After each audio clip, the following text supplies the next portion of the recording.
Dati, nag-apply ako ng isang sekretary.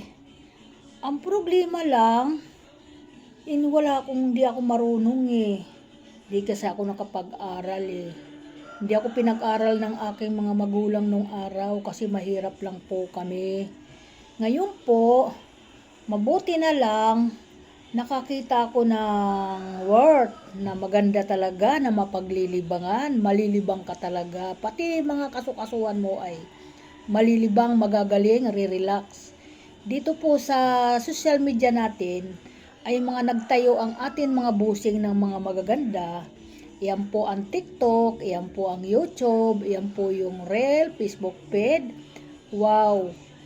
Nag-apply po ako, gumawa po ako ng aking account. Ayan na po, natanggap naman po. Kaya ako'y nagpapasalamat sa lahat ng mga gumawa dito at nagtayo ng mga ganito. Sobra. Ang galing-galing ninyo, ang mga ginawa ninyo para sa atin mga kababayan. Kaya ako maraming salamat. May worth na ako ngayon kahit papaano.